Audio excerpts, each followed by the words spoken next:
And the same thing with my kids. Your path is your path. So I never really thought about it, but I would say that I would say self-esteem and independence. I think those were great gifts. I don't know if they'll agree, but Welcome back to Success Back, the Success Factory. My name is, of course, Felix Becker, and I am your very own success coach on this journey we call life. And speaking of life, here's my conversation with Kemmy Safdie. Kemmy comes from the business world, but he has turned to life coaching now as his second career. He's an incredible individual with a ton of experience. And of course, our conversation centered around the human element. What does it take to be a good human? What does it take to be a leader? What does it take to be a great leader? These are all topics that are so near and dear to my own heart. We had an incredible conversation. We touched upon so many awesome and important subjects. You're going to get a whole lot of value out of this. Now, I will share with you in the description how to connect with Kimmy or myself if you want to reach out to either one of us. If you like this content, please like, share, rate, review, all that stuff. It helps us reach a larger audience. And the more people we can reach, the more people we can help. People just like you. So I would really appreciate it if you did your part and just hit that like and subscribe button, rate it and review it, and of course share this episode with anyone you think might benefit from the content. But with all that mumbo jumbo out of the way, here let's get right into it. My conversation with Kemmy Safdie. All right, awesome, Kemmy. So nice to connect with you again. So yes. let's get right into it. Who are you? Oh wow, that's a very good question. I'm still trying to figure it out.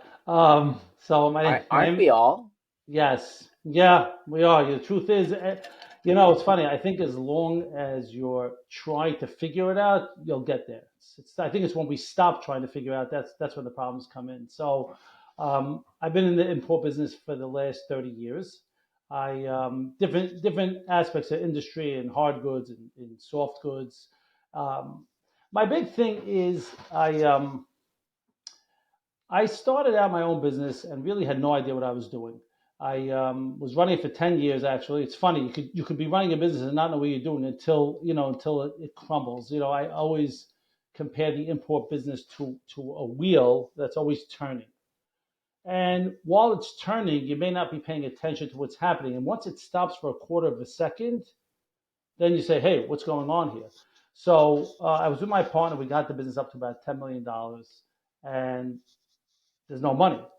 So we brought in a friend of ours, put us together with an accountant slash consultant, and he was in the business for a couple of weeks. I'll never forget it. He came, and I was in the retail business before then, so I really didn't have a strong background in import.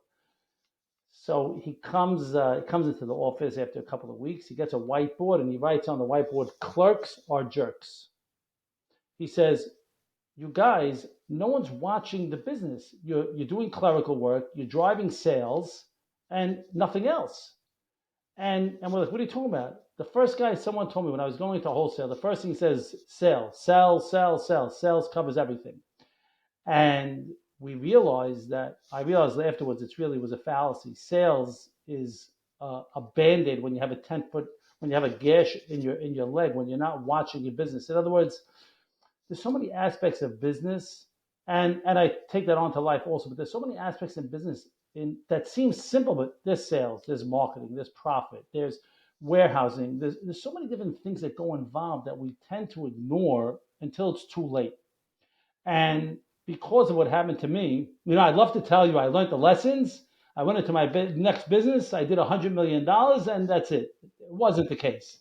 I After that, I closed that business, and I've been running divisions for different people. But what I always like to teach people is don't lose focus of the big picture.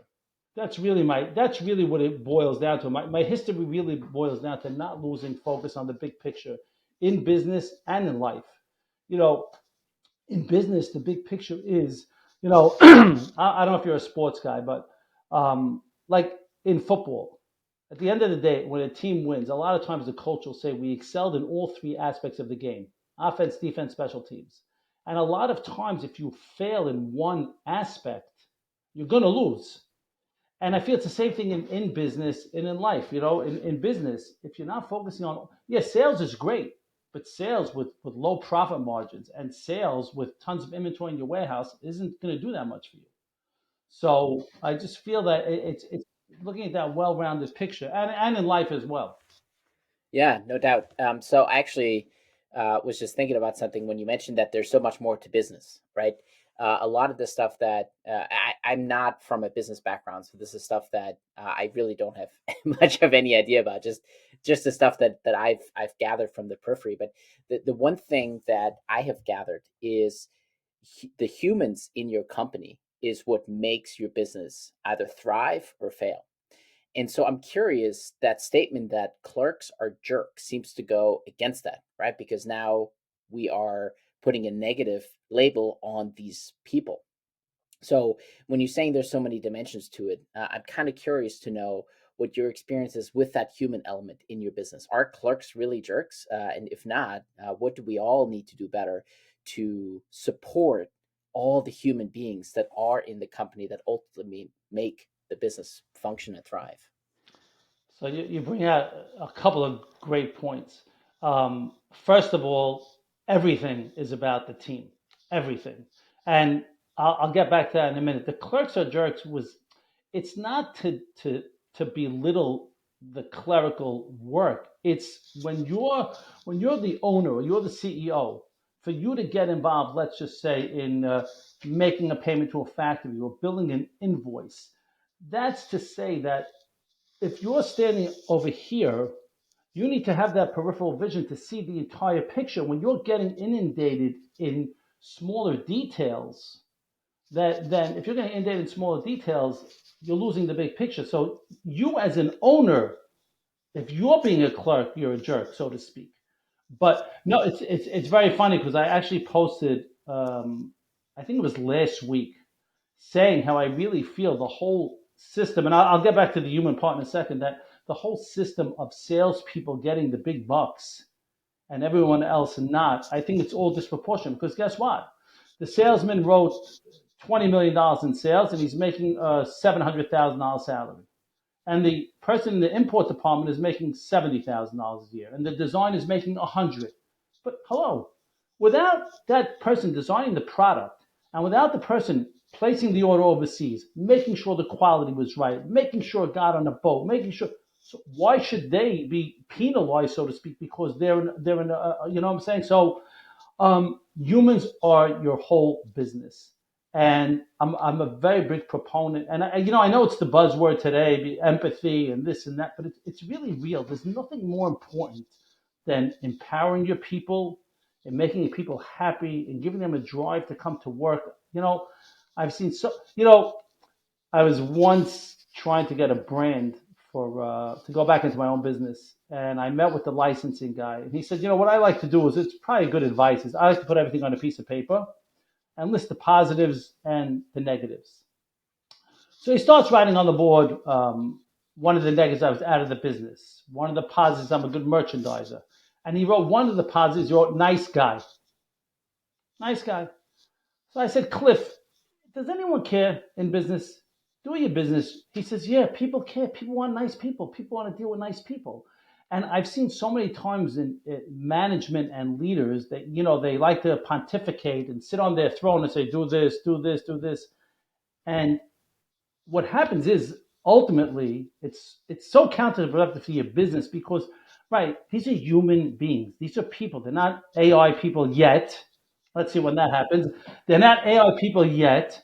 These are people that, you know what? They have lives. They have families. This is part of what this is not who they are. It's part of what they do. And if you want them to do a good job, guess what? You know what? That clerk becomes a jerk when you're micromanaging them and you're saying, why didn't you do it this way? Why didn't you do it this way? But when you say, hey, great job, or let's say you made a mistake, you know, there's a rabbi that gives parenting classes. And anytime he speaks, the first thing he does, he gets up, he says, I have a terminal illness. I'm human and I make mistakes. People make mistakes. So now, if a guy makes a mistake, you can go and kill him. How'd you do that? You're crazy. You know how much money we lost. But what's that going to accomplish? you destroyed his confidence. He's probably never going to want to do anything again the right way, and he's just going to sit and he's going to mail it in. And I've seen so often also where leaders have they hire top talent and they don't empower them and they don't treat them the way they should, and they just and it's so counterproductive to the business, to the people. So yes, business is all about humans, and it all is from the top down. When your team is not performing, again, in my opinion, if you hire the right talent and your team is not performing, look in the mirror. It's you. It's you. Yeah, no, you're so right. And one of the things that you mentioned and the way you said it, I think was a little uh kind of swept under the rug a little bit. We kind of rushed through that portion. It's the who, not what, right? It's what is what they do, but at the end of the day, they're still human beings, and there's a person there with their own life, like you said, that's trying to do their part in the mission that the company as a whole has. So and this is also where this podcast comes in, and what I did with my networking book, it's all about the who, right? Who is Kemmy, not what is Kemmy. So I guess my question to you is, with all that experience that you have with that, and knowing that it is about the who and not the what should other leaders who are frequently bosses, and there's obviously a big difference between a boss and a leader, but what can anybody do to be more in tune with that who, not what, that you're dealing with another human being to improve their own leadership skills? First I have to go back because you're right. I told you what Kemi is. I didn't tell you who Kemi is. So that's a very good point. I did not. I told you what I do, not who I am. So who I am. I got to go back to that. So who I am is a married father of four. I have four boys. Three are married. I enjoy talking to people. I enjoy being with my family. I enjoy going out, seeing new things, and being a positive person. I think who I am also is I always try and look at the glass half full, not half empty. Actually, someone once said the glass is full. It's half water, half oxygen. And I think the reason also is for my background. So when I grew up, my parents got divorced. I was 5 years old. My father moved to California when I was 9, and my mother raised three kids, which I personally think she did a great job. And she always put that into us, that positivity, that look at the great things in life. Always, it could always be better, but it could always be worse. So that's who I am. I'm someone that tries to always look at the good picture. I try and always be an objective person. My family is very important to me. It's probably number one priority in my life. I have three kids married now, but that's really the priority. That's who I am. And in work, going back to that, yeah, I think it's important to some people say don't get too close to your workers. Let them do their job and stuff. But I lead a team that of a couple of different people, and I always feel it's very important to say, hey, how was your weekend? What'd you do? Where'd you go? Um, Make a couple of jokes in the office. Look, business is stressful a lot of times, and if the environment is not a happy, fun environment, then like a lot of times I was talking to a designer the other day. She was having a crummy day. She was just everything was going wrong. So I said, let's stop for a minute, and I showed her a picture. I had a cute picture of my grandson. Let's stop. Oh, yeah, and just, what? Change it. Don't get yourself crazy. Connect with people. It's funny. I've noticed it's very interesting. I actually went to a management seminar. It's like 15, 20 years ago. And they were saying blue collar worker, like construction, this, that, salary is number one on the list. And white collar, I think it was like number 12. It's not the driving force. You know what? I'm spending most of my life here. I want to be happy. I want to be fun. So I think it's important to connect and say, hey, how was your weekend? What'd you do? Where'd you go? Hey, you're doing this? Oh, did you read this article? This, that. I think it's very important to connect on a personal level for a person to feel good. And then you see, hey, everything okay? Everything okay at home? If you see they're having a rough day, and just be there for them. Yeah, no, I love that, and I can see with family being important to you, and those interhuman connections, Like you said, we spend so many hours away from our own personal family at work that we really need to make the work environment our family away from home. And the only way to do that is by being inclusive and curious about these other people and what their own lives are like you sharing the picture of your grandson. I mean, that's a perfect example of how you include that familial relationship into your work environment to build stronger connections. That's beautiful. I really wish more people could recognize that and start looking at the world that way, because at the end of the day, collaboration beats competition any day. And if you're just in a miserable mood and you think that resources are limited, time is limited, money is limited, then yes, you will always be in competition with everyone else for all the resources that you're after. And that's just that's where burnout comes from: depression and anxiety and unhappiness and just complete dissatisfaction with one's life. So I'm curious a little bit about your mother, because she clearly instilled a very different attitude in you here. So what made her tick? How did that come about? I mean, she clearly had a huge influence in how you turned out to be the Kimmy you are today. Yeah, so it's funny. I'll tell you, she was how maybe she was 30, at 32, 33 when she got divorced. And you're going back over 40. You're going back. I don't like to say this because I don't feel as old as I sound, but you're going back over 50 years. Um, I think at that time, that was in the 70s. There was a lot of that was really the era of self help and awareness and positivity, and she just always had that positive outlook. She just always would just say, it's very simple. You brought up a point before. In business, you have aggravation, you have stress, you have all these things that could cause burnout. And guess what? The truth is, in business, many times that's not changing. What changes is you. So my mother always just, and I don't know what's her driving force, but here she is with three kids.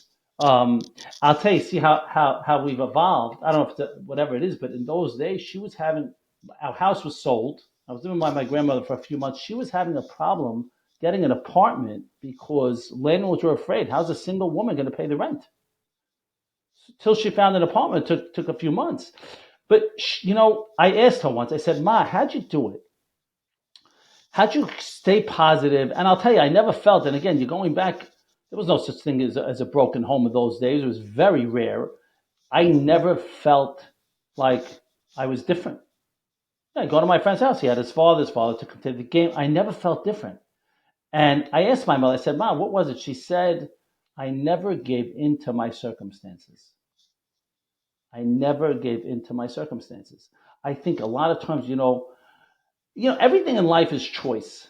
You can choose to give into your circumstances, and then you're just going to go on a downward spiral, or you can choose to say, "You know what? I accept it, but not in a negative way.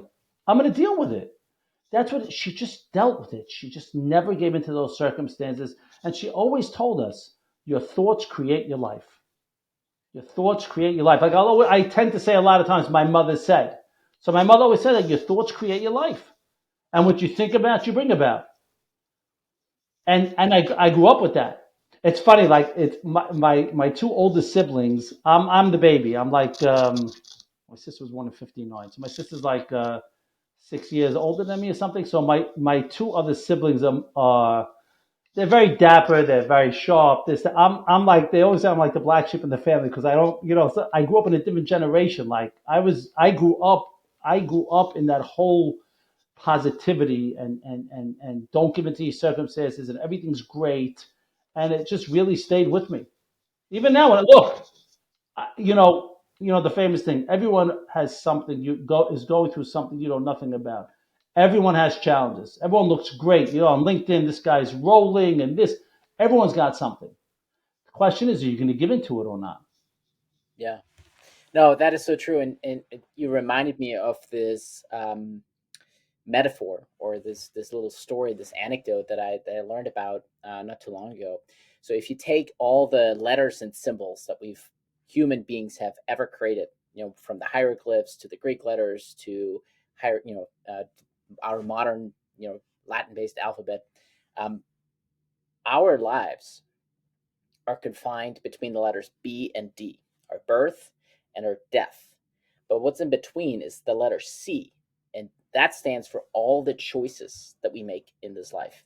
And it is on us to make the right choices, right? To choose positivity, to choose happiness, to choose to do good and be good in the world. Or we could choose to be miserable, right? We could choose to be grumpy and miserable and unhappy. But that's our choice. And I absolutely agree with you on that. It's ultimately or I agree with your mother, I suppose, who instilled this in you. But yes, it's all about the choices that we make. So, how can we help other people make better choices? How can we help other people see that happiness is indeed a choice? First of all, it's a great analogy. Like I was saying, it's not easy. Like I'll throw it back at you also in a way of like, guess what? Here, my house is in foreclosure, right? I owe $58,000 in credit card debt. Um, my marriage is on the rocks. I don't have a great relationship with my kids. How do you want me to be happy? You froze up there. Um, how do you want me to be happy? You're going to tell me choose happiness? It's everything around me is a disaster. And, inevitably, there's always more good than bad. Unfortunately, I think the answer is we take too many things for granted. Let's say this guy that's going through this situation. Um, you have your health.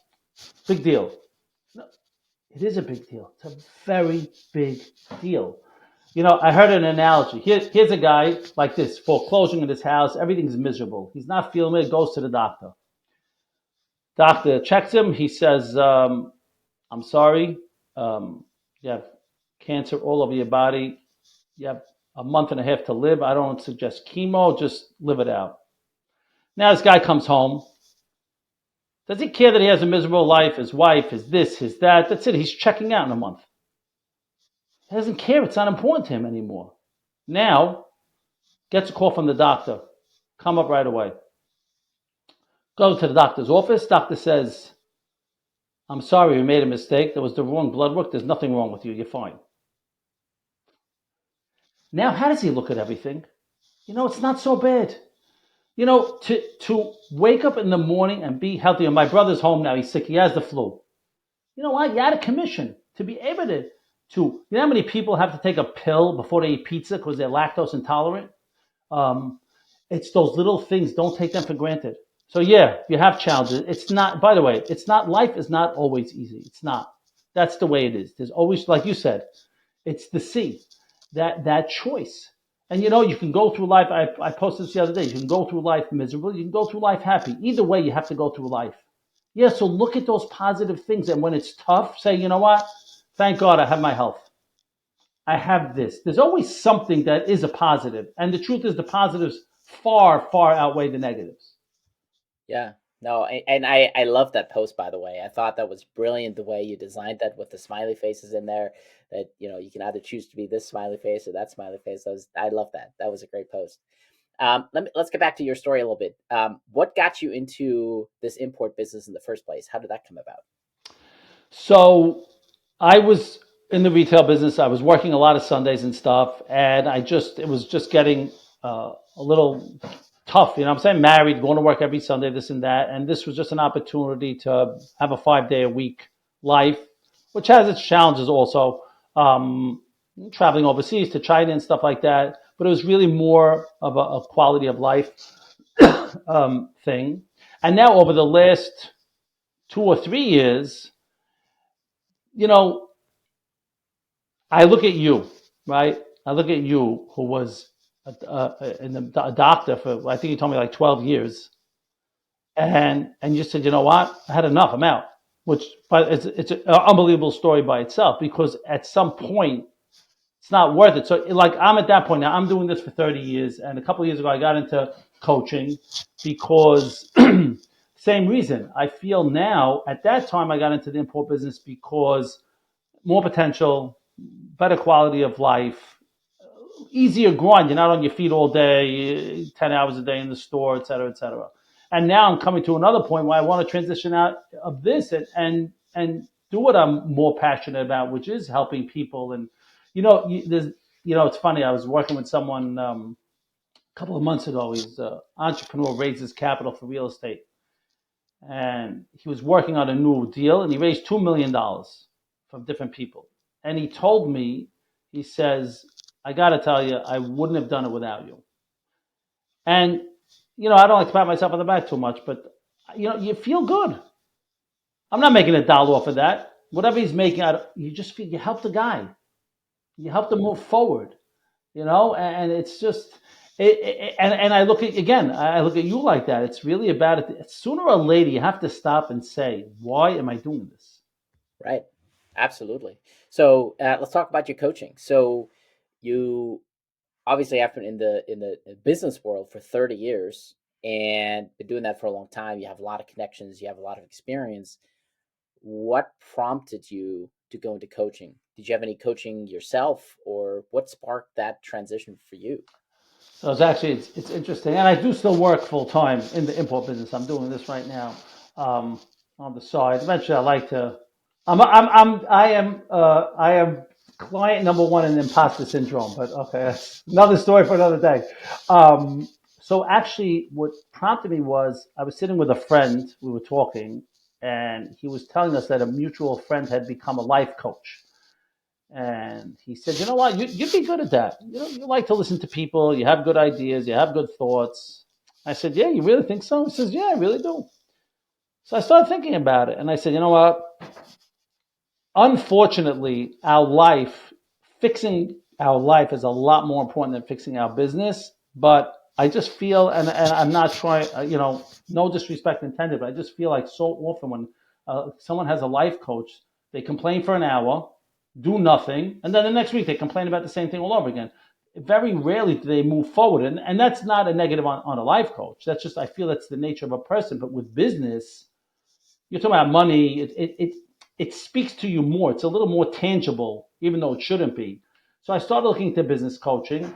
I found this place online, the Center for Executive Coaching, which was phenomenal. It's still around. This Andrew Neitlich runs the program, and anyone that I would highly, highly recommend it. It's just a real foundational, no fluff. It's just a phenomenal program. So I got certified in that, and and again, the challenge working full time and stuff in developing and in scaling it.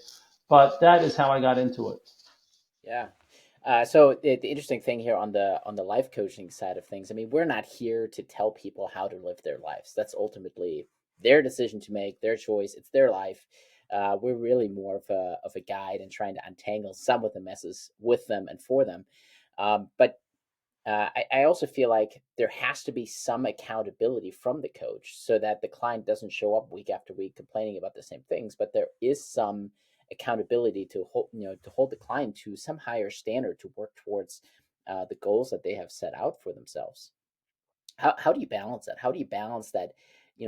Not telling someone how to live their lives, but still holding them accountable for their actions so that they can move forward. So there is progress, there is change.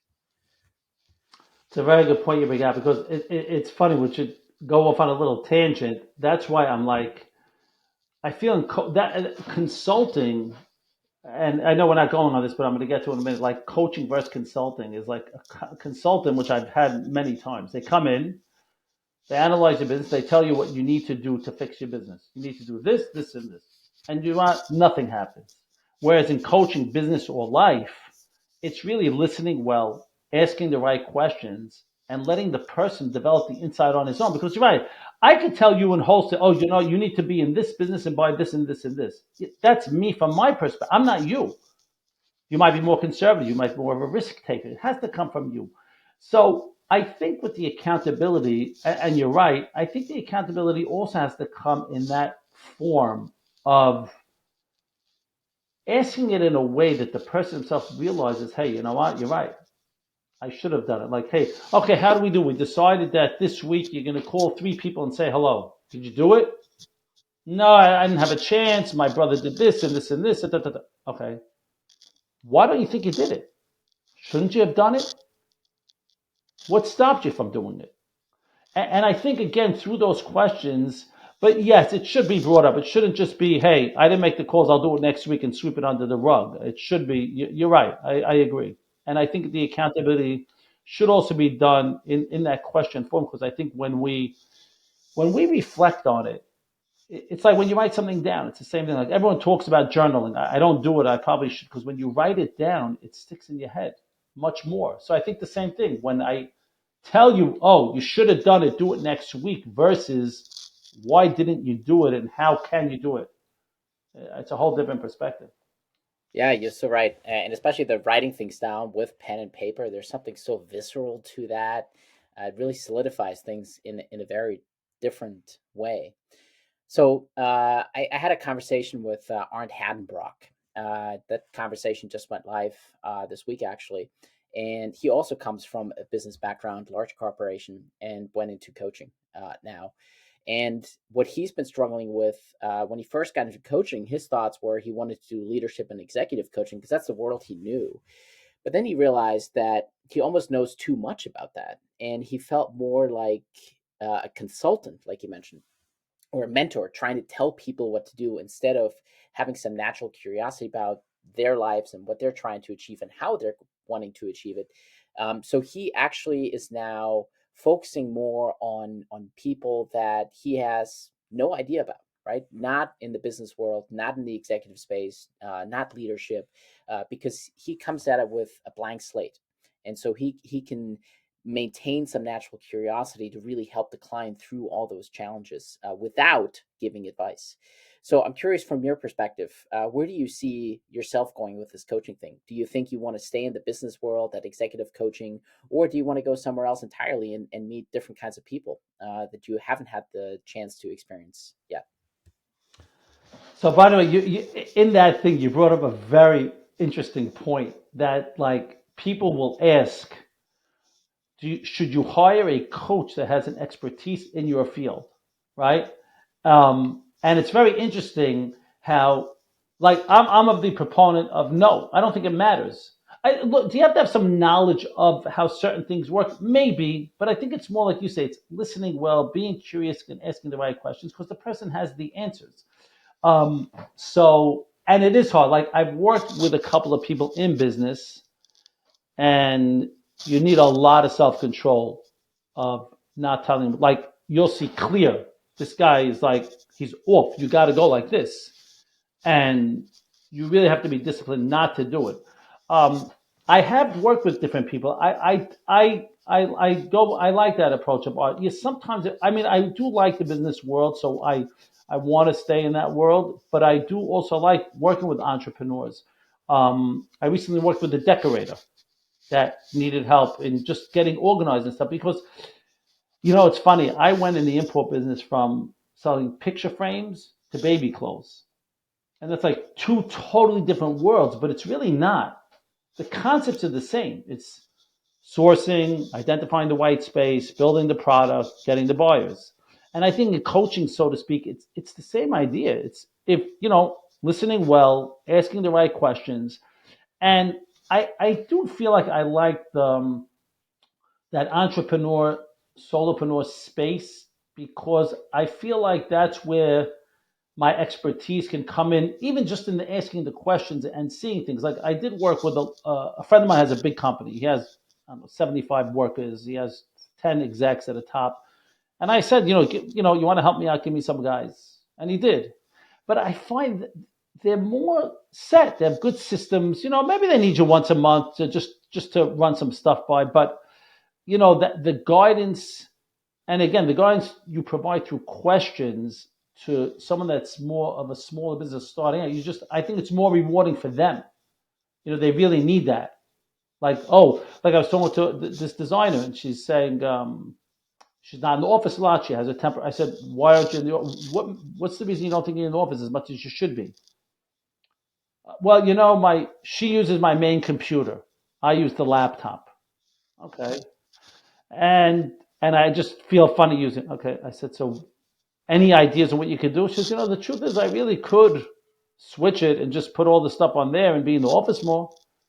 Yeah, but it's those little things, getting more organized, stuff like that. But so I like that. And I happen to agree with a lot of people. That's a hot topic. A lot of people will disagree and say, no, stick to what you know. And people want people in that field. But I disagree. I think I hear what he's saying. Yeah. No, and I think what you brought up, even with import business between the picture frames and the baby clothes, we all have challenges in life, like you mentioned before. And what I really coming to realize is that many of the challenges that we all face have similar themes. And yes, we all have our own unique stories and our own unique journeys, but the challenges of life are still falling into certain categories that are very similar across each and every one of That's us. so true. I never And thought of it. right, and Yeah. um, in that sense, having some expertise in a given field can help because you already know some of the pitfalls that may lie ahead. But it's a fine line between giving advice and letting the person have their own experience with it and just guiding them in a way, sort of from standing behind them and letting them take the wheel and letting them guide themselves in their own journey. It's a fine line. But yeah, there's certain things that you probably want some experience and some expertise within a given field, right? Because you kind of want to know what's ahead for that person, but at the same time, you don't want it to influence you in your coaching so much that you're now giving advice or telling people how to live their lives, because that's not, obviously not what coaching is at all. So it's fascinating to hear that from you. Yeah, Um, it is a fine line. yeah. It is a So fine line. I kind of want to get back to the who is Kemmy part a little bit. And what's interesting, you mentioned earlier that the journaling, putting pen to paper, has a very different effect on your memory and on how you interact with the thoughts that are coming out of you. So I wrote a networking book about a month ago, and the idea for me was not to put it into a digital format. I wanted it to be something physical, something that you will actually take pen and paper to, because there's just something special about that. So I want to ask you some questions out of that book to paint a little bit more color on who Oh, Kemmy okay. Safdie is. But these are easy questions. Yeah, you've been through the hard stuff. That's my Um, favorite color. Yeah. yeah, right. No, but what is a place you haven't been to yet but really want to visit? That's a good question. It's funny too. I'm not like I'm a very stay-at-home type of guy. I'm not such a traveler. Like, oh, I have. Everyone has their bucket list. Like, I don't have a bucket list, but um, But you have traveled for work. I mean, you've seen yes, places. yes, I have. Yes. So I'm a beach guy. I'm a beach resort guy. So I think if I want, you know what they say is magnificent. Probably, I think the Maldives. They say is now that I'm thinking about it, I was going to say Bali, but as I'm thinking about it, they say the Maldives is like something unbelievable. So I would say, and I'm that type, I could just chill. So I'd say the Maldives. That's awesome. Sunshine Beach and palm trees are my jam, Yeah, that's it. and I think you're the second person to mention the Maldives on this show. So now I really got to add it to my bucket list. So that's good to know. Yeah. So speaking of the Maldives, and you're in New York, so this is going to be an interesting contrast question for you. Would you rather take a cold shower on a hot day or a hot bath on a cold day? That's a good question. Would I rather take a cold shower on a hot day or a hot shower on a cold day?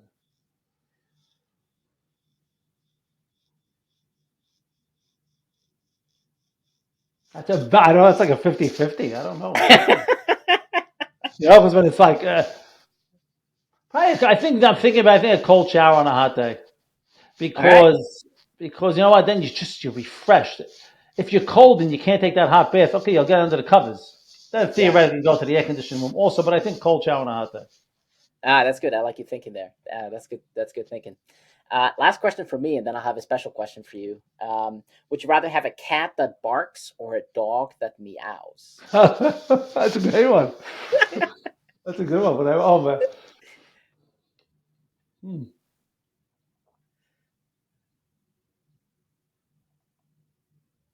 I probably would want a dog that meows just because I'm not a cat person. All right, fair enough. My thought to this question too is I think a dog is more easily trained to maybe not meow than a cat is trained to not bark. So I'm with you on the dog side for that one. What are you with the Um, shower? With the shower, I think I would prefer the cold shower on a hot day as well. Again, sunshine, beach, and palm trees are my jam. So, Yeah, love I that. think that cold shower is so refreshing, and then you get right back in the sand, and it's It's beautiful. funny. I'll tell you. Like in the summer, I'll just tell you. Like so, in the summer, I go to the shore, and I usually commute every day. And my best day of the week is Friday. Friday, I go. There's a quiet beach. You know, I'm a little antisocial in when it comes to this. I just want to chill. So Friday, I'll go to the beach. No one there, and I'll sit there for 4 or 5 hours. It's like that. Just sit by the ocean and read. And yeah, I love that. That's definitely my Yeah, jam. no, I hear you on that one. So one thing I started doing a few episodes ago now, and I have to say I stole this idea from Stephen Bartlett's Diary of a CEO show. I have every guest ask a question to the next guest, and you obviously don't know who the next guest is. I don't know when we're recording, but I spoke with Giovanna May Reese, who's also a fascinating individual. She actually is in Brunei teaching English out there. She took her whole family to Brunei, and she's absolutely loving it. But her question to you now, Kemi, is what has been the best gift that you have given to someone? That's a great question.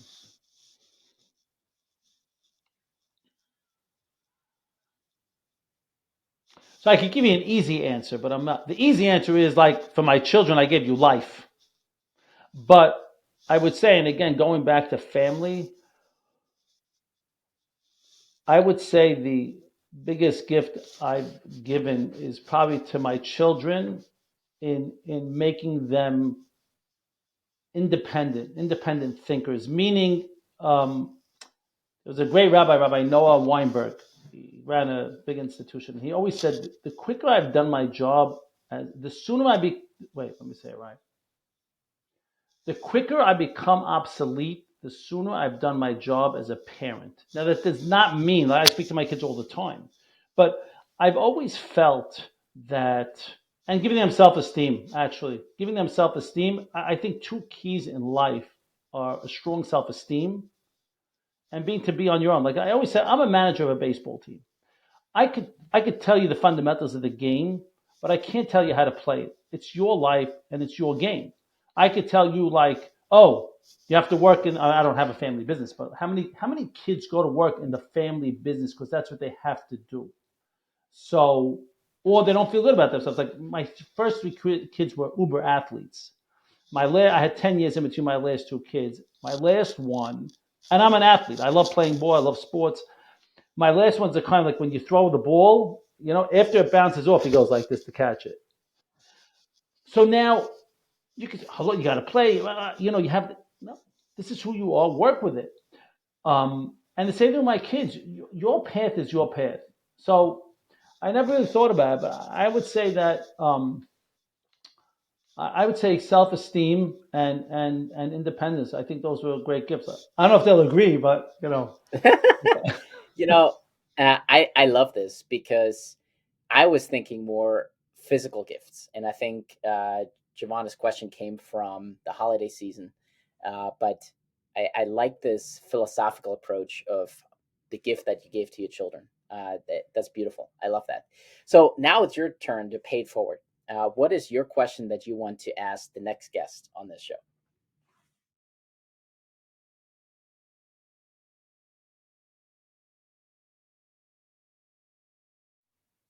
you know what? I'm gonna rehash because you know what? I'm gonna rehash a question that you asked me that we always ask because I think it's important to get different perspectives.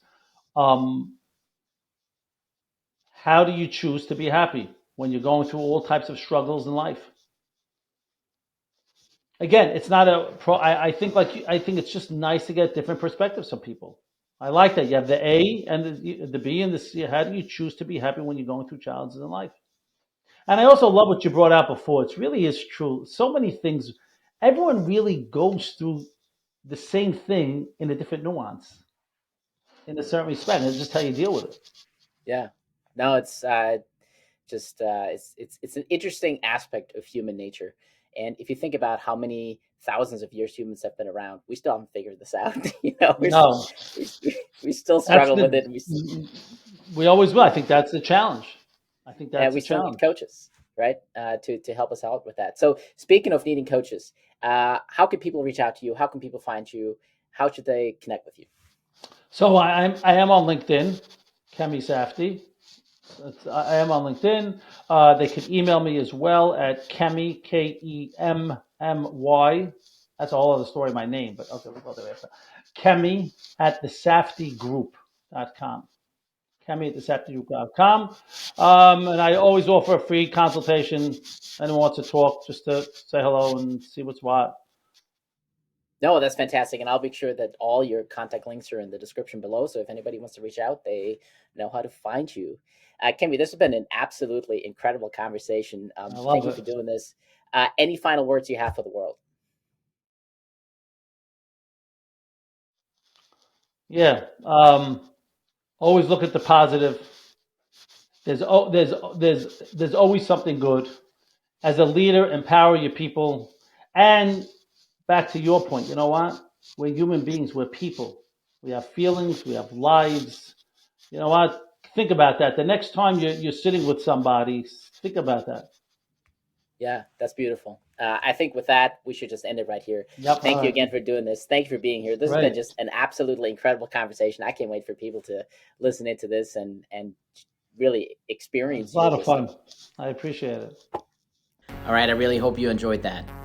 The questions that I asked towards the end are from my new book, The Simple Networking Tool. It's a great book that redefines how we network. It's all about who someone is and not what they are. So if you want to get your own book, it's available on Amazon. If you want to learn more, there's videos about it here on YouTube. So you can check out this amazing new social science experiment. I'm so excited for it. If you do get a book and you do start your own, please let me know how it goes and what your experience is like.